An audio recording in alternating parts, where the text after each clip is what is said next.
오늘 저는 이 본문의 말씀을 통해서 우리가 서로 믿음의 격려를 하자는 그런 내용으로 말씀을 나누기를 원합니다. 먼저 이런 이야기가 있습니다. 마더 테레사 효과라는 그런 용어가 있는데요. 또 일명 수바이처 효과라는 그런 내용이 있습니다. 이것은 뭐냐면은 마더 테레사 수녀처럼 남을 위해서 봉사활동을 하거나 선한 일을 하거나 또 보기만 해도 우리 인체 면역 기능이 크게 향상이 된다는 그런 내용입니다. 이것은 1998년 미국의 하버드 의과대학에서 의대생을 대상으로 시험을 했다고 합니다. 학생들을 이제 봉사활동에 참여시킨 후에 면역 기능을 이제 측정을 하게 됐는데 그 면역 기능이 증강했다라는 사실입니다. 심지어는 이 마더 테레사의 전기를 읽기 한 다음에 또 이 인체 변화를 조사를 했는데 놀랍게도 그 책을 읽은 것만으로도 면역 기능이 크게 향상이 됐다는 것으로 나타났습니다. 그 내용을 보게 되면 이 사람의 침에는 이 면역 항체가 있다고 그럽니다. 그것을 글로불린 A라고 그러는데요. 이것은 근심이나 긴장 상태가 지속되면 침이 말라서 항체가 줄어든다고 합니다. 이 연구를 주관한 대학 교수는 실험 전에 학생들에게 이 글로불린 A 수치를 조사해서 기록한 다음에 아까 말씀드린 대로 그 마더 테레사 수녀의 일대기를 그린 영화를 보여주고 이 수치를 어떻게 변했는지 비교 분석을 해보았다고 합니다. 결과로 이 글로불린 A 수치가 실험 전보다 일제히 높아졌다라는 그런 결과가 나오게 되었다고 합니다. 자, 여러분, 그래서 실제로 우리가 선한 일을 많이 하도록 봉사활동을 한다든지 또 그것을 또 본다든지 하는 그런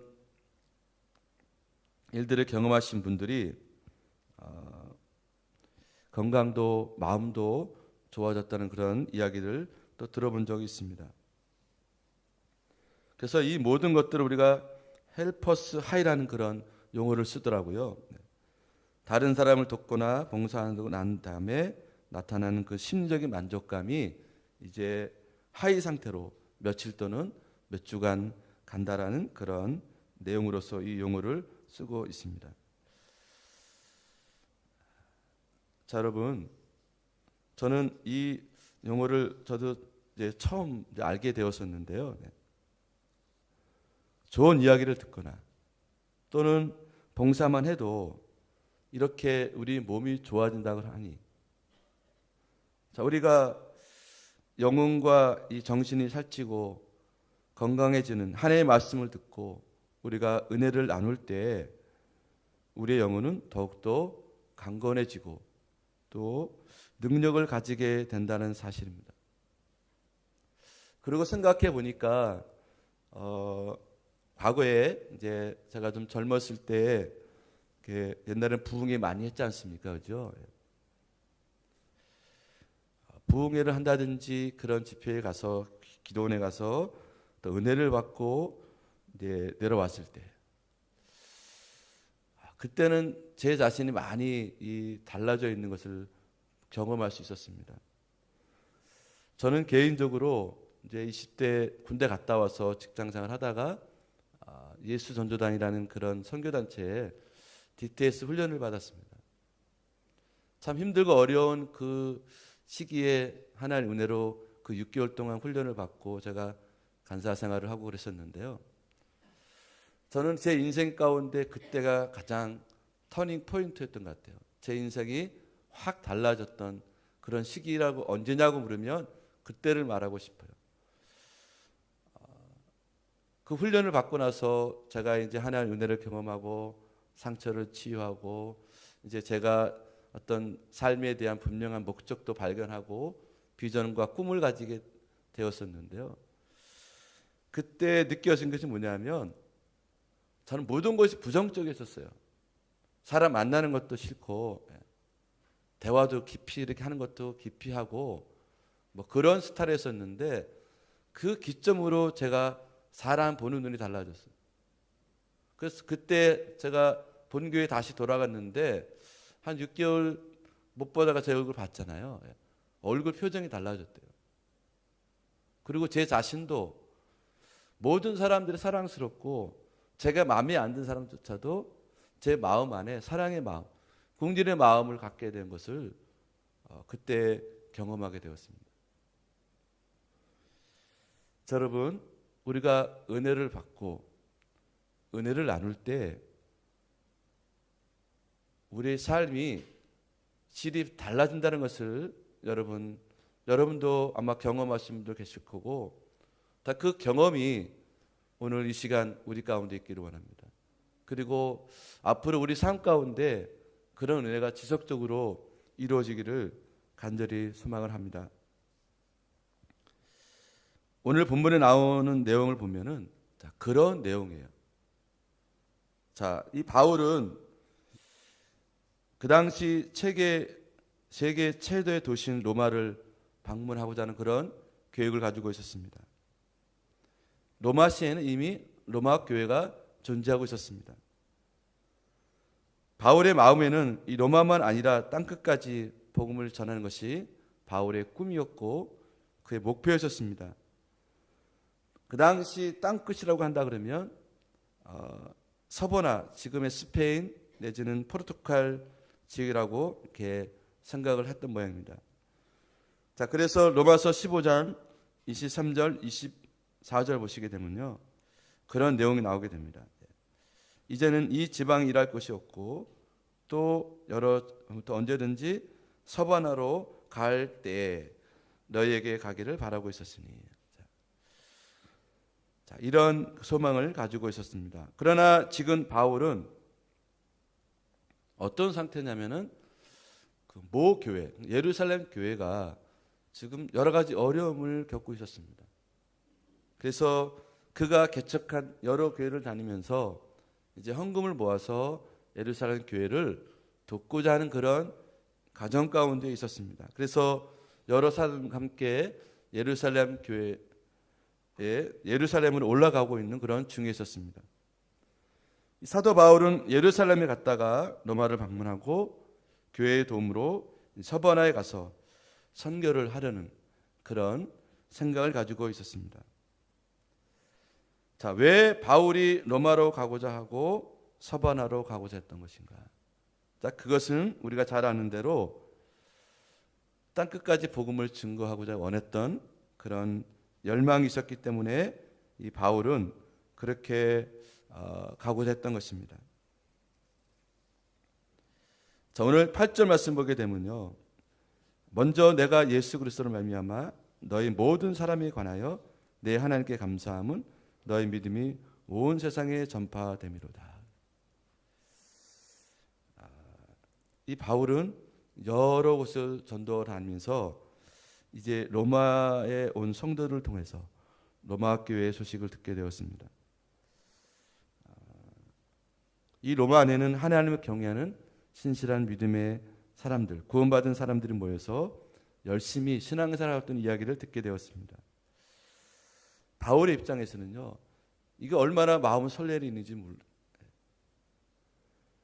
비록 본인이 교회를 개척하지 않았지만 그 로마에서 복음이 전파돼서 믿음의 사람들이 있고 신앙생활을 했다는 것이 이 바울에게는 가슴 설레는 그런 소식이 아닐 수 없었습니다.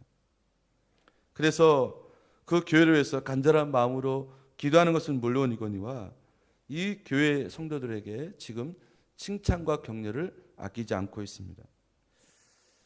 오늘 8절 말씀 보게 되면 그 말씀이 나옵니다. 너희 믿음이 온 세상에 전파됨이로다. 한 이 말은 복음이 전도된다는 말이 아니라 믿음의 좋은 소문이 널리 퍼져나간다는 그런 말로 보시면 되겠습니다. 자, 그래서 이 바울은 이것이 얼마나 자랑스러운지, 얼마나 감사한지, 이들이 그냥 명목상에 그냥 신앙생활 하는 것이 아니라 삶 가운데 예수님을 증거하는 믿음의 삶을 온전하게 살고 있는 것을 이제 듣고 이 교회를 지금 칭찬하고 기도하고 있는 것을 볼 수가 있습니다. 여러분, 교회는 이렇게 좋은 소문이 나야 되는 거예요. 세상으로부터 모든 사람들로부터 칭찬받는 교회가 되어져야 됩니다. 여러분, 무엇으로가 칭찬받을 수 있을까? 좋은 소문이 날 수 있을까요? 교회를 크게 져서요? 교회가 어떤 사회 사업을 많이 해서 일까 여러분? 그 교회가 뭐 몇만 명, 몇천 명 나오는 교회가 돼야지만이 그런 칭찬과 소문을 받을 수 있을까요, 여러분? 저는 또는 우리 교회가 그렇게 하기 원하는 것은 뭐냐면은 소리 없이 세상 가운데 들어가서 가난한 자들, 정말 주의 사랑이 필요한 자들에게 오른손은 한 일, 왼손은 모르게 우리가 행하다 보면 자연스럽게 나올 겁니다.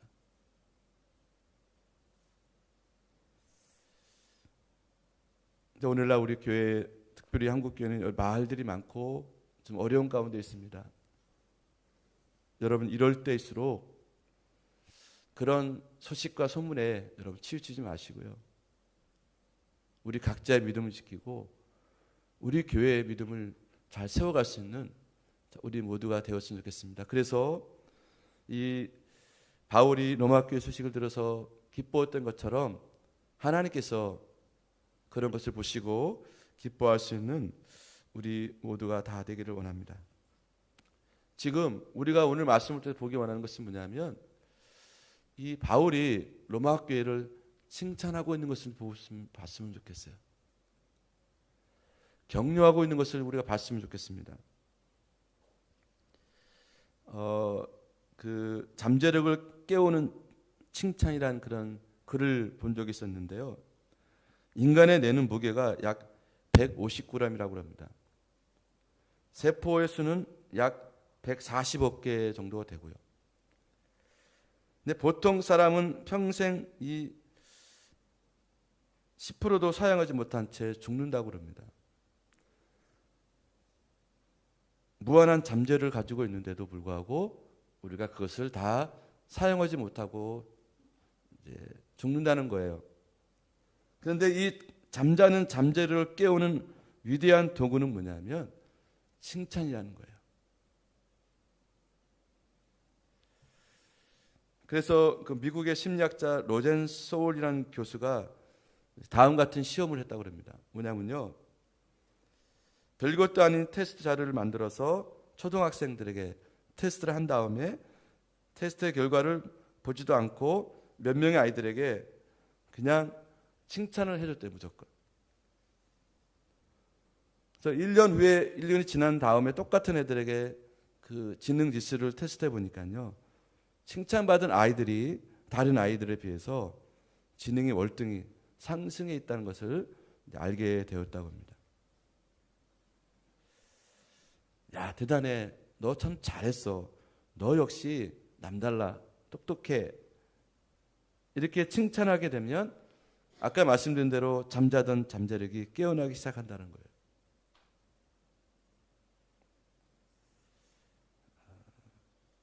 자, 여러분, 우리가 너무 칭찬에 인색한 것이 아닌가 싶어요.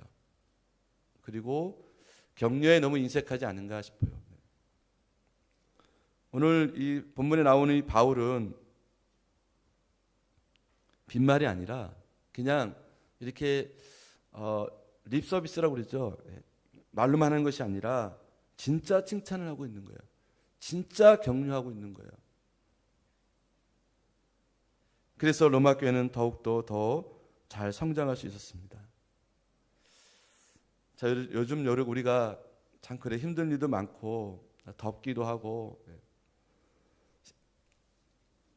참 그렇죠.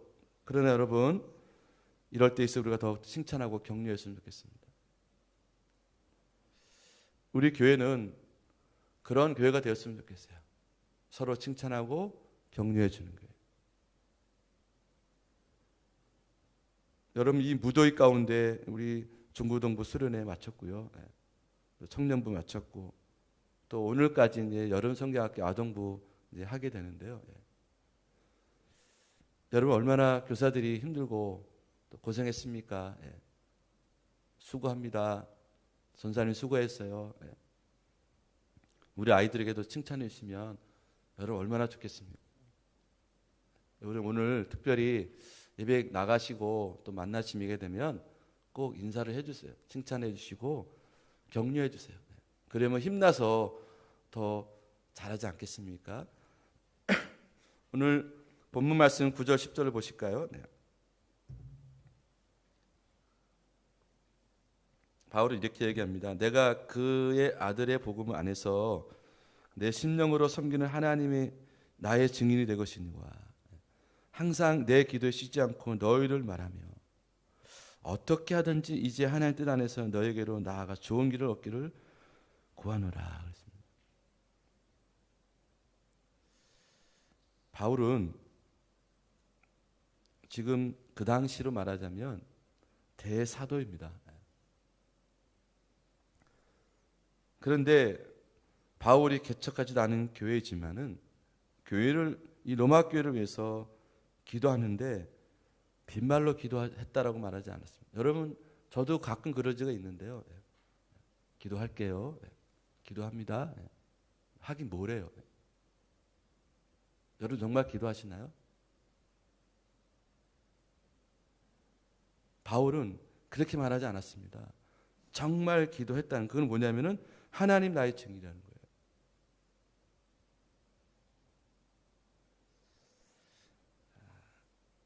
내 심령으로 섬기는 하나님이 내 증인 되신다라고 했습니다. 자, 이게 뭡니까, 여러분? 기도로 정말 이 교회를 돕고 있고 기도로 이 교회를 로마 교회를 칭찬하고 있고 격려하고 있는 거예요. 힘을 주고 있는 거예요. 여러분, 정말 우리가 최고의 격려와 칭찬은 기도가 아닌가 싶어요. 그런 말 있지 않습니까? 우리는 기도로 먹고 산다라고요. 사랑하는 성도 여러분, 최고의 칭찬과 격려는 정말 기도해 주는 거예요.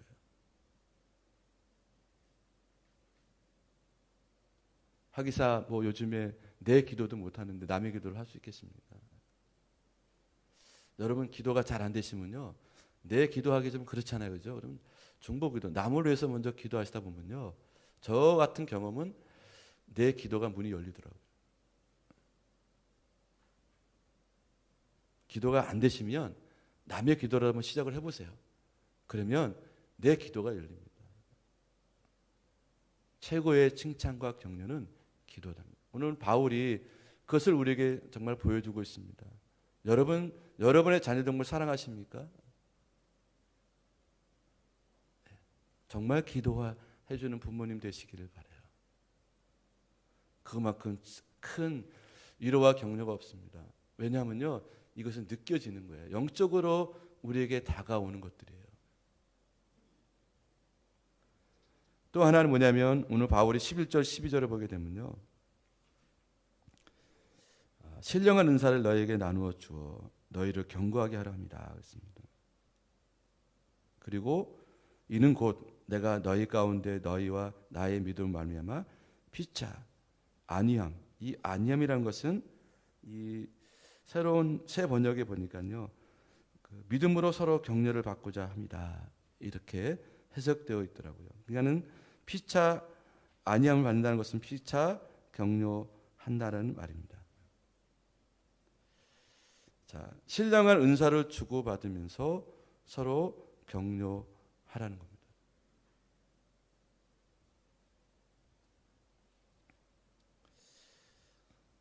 자, 여러분, 이 가르치는 사람이나 가르침을 받는 사람 사이에는 서로 간에 안위가 있고 격려가 있는 법입니다.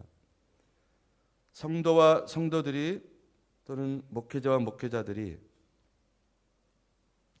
만나는 것은 서로의 믿음으로 격려하고 용기를 주고 기쁨을 주고 받아야 한다는 것입니다. 여러분, 이것이 진정한 성도의 교제예요. 어디 가서 맛있는 거 먹고 또 요즘 뭐 카페 많은데 좀 분위기 있는 카페가 차 한잔 마시고 막 이야기하고 수다 떨고, 여러분, 이것이 교제가 아니고요. 우리에게 주신 신령한 은사들, 여러분, 우리 가지고 있는 그런 것들을 사용해서 다른 사람들을 격려해 주는 것, 세워주는 것, 이것이 진정한 성도의 교제가 되는 것입니다. 바울은 지금 그것을 우리에게 말씀해 주고 있어요. 여러분들이 만나는 우리 교인들, 성도들에게 무슨 말을 많이 하십니까? 남 이야기 많이 하지 않아요, 여러분? 그것은 진정한 교제가 아닙니다. 그것은 진정한 격려가 아닙니다, 여러분. 하나님 우리에게 주신 이 좋은 것들을 가지고 좋게 사용해야죠.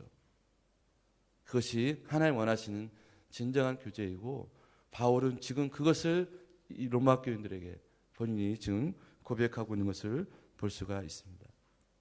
제가 언젠가 그 지구촌 교회 서울에 그 이동원 목사님, 원로 목사님이 되셨는데, 목회하는 가운데 이제 책을 쓰고 글을 쓰셨는데, 그분이 그런 고백을 하더라고요.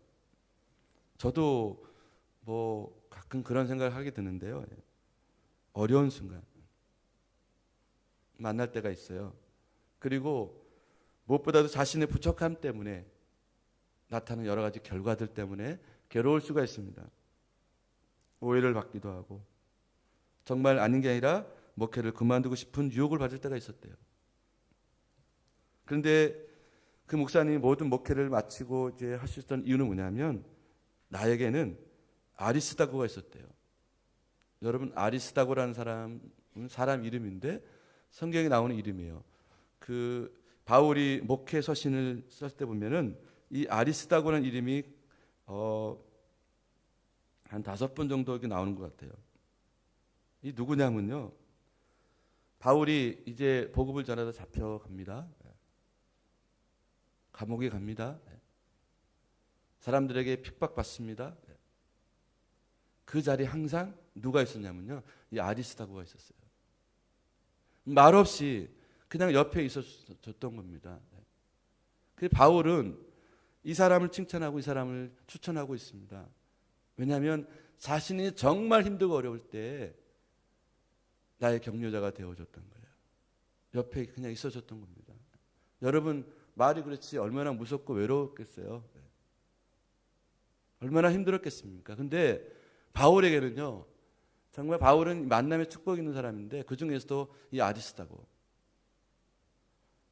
그 이동호 목사님 말씀하는 건 뭐냐면요, 정말 자기가 실수하고 어려움이 있을 때 있고 목회를 그만두고 싶을 때 누군가 옆에서 있었던 그런 성도들, 지체들이 있었던 겁니다. 목사님 힘내세요. 기도해 주세요. 이렇게 말해주는 분도 있을 뿐만 아니라 그냥 말없이 같이 지지해주고 표현 안 해도 내가 너와 함께한다는 그런 마음을 갖게 했던 지체들이 있었다는 겁니다.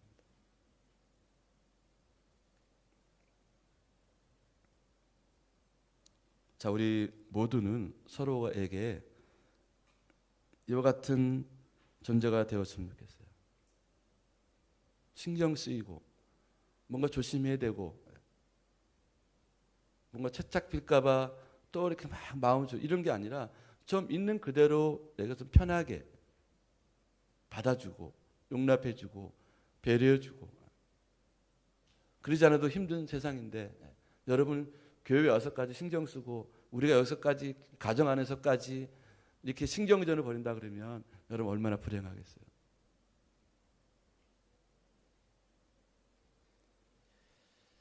자, 우리는 서로를 위하여 격려하고 격려받아야 됩니다.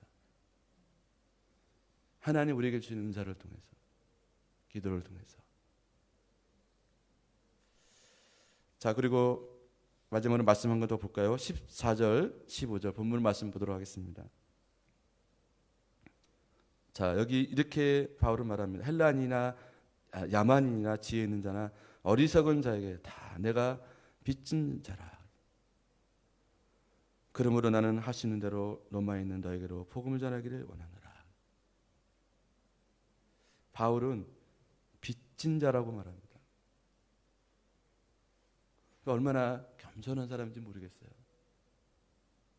그리고 얼마나 주님의 마음에 충만한 사람인지 모르겠어요. 빚진 자란 것은 뭡니까, 여러분?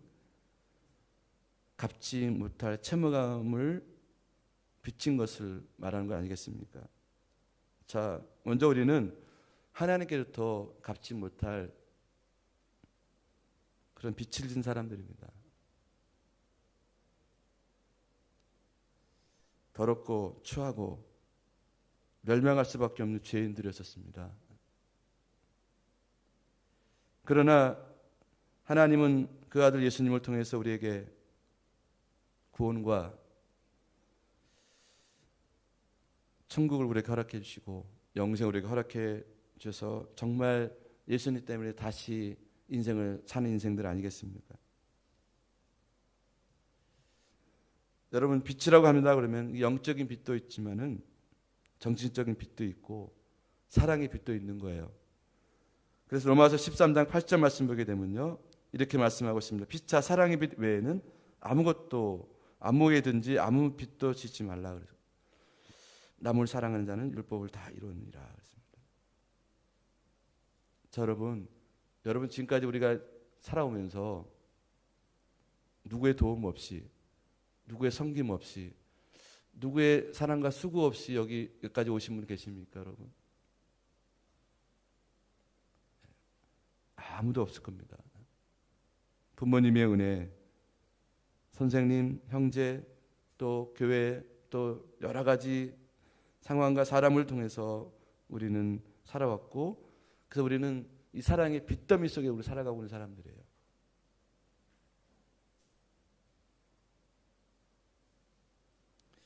한평생 빚을 짊어지고 살아가고 있는 사람들입니다. 빚을 갚는데 우리가 살아도 시간이 부족할 거예요.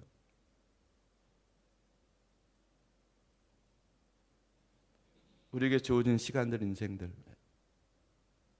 이 빚을 갚아가며 살기를 원합니다. 자, 그러면 어떻게 해야 될까, 여러분?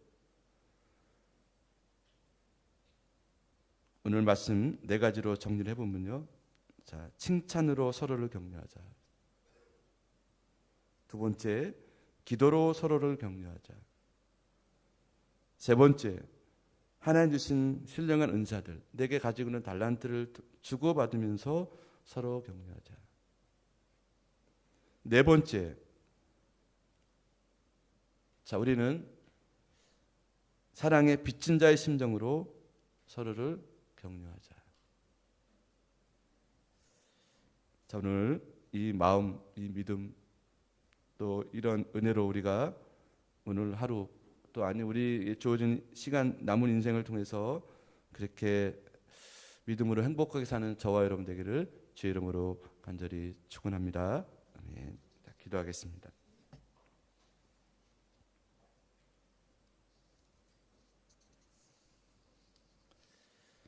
하나님, 오늘 말씀을 통해서 저희들이 칭찬과 격려가 얼마나 인색한 사람인지 먼저 고백합니다. 가장 가까운 가족들에게 그러지 않았는지 먼저 돌아봅니다.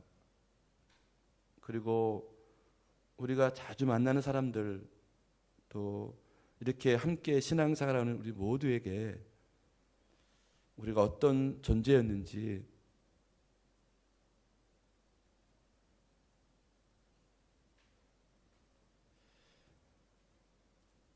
서로 칭찬과 격려하는 저희들 되기 원합니다. 기도로 하나님 주신 은사로 빚진 자의 심정으로 받기보다는 주는 자가 될 수 있도록 주님 우리 모두에게 이런 마음, 믿음, 이 바울의 심정을 우리가 소유할 수 있는 우리 모두가 다 되게 해 주시옵소서. 그래서 우리 주변의 가족과 교회, 직장 모든 사람들에게 희망을 주고 행복을 주는 그런 사랑하는 성도들 또 다 되게 해주시고, 정말 힘든 사람에게는, 정말 어려운 사람들에게 소중한 역할을 감당할 수 있는 또한 우리 모두가 다 되게 해 주시옵소서. 예수님 이름으로 기도 올려옵나이다. 아멘.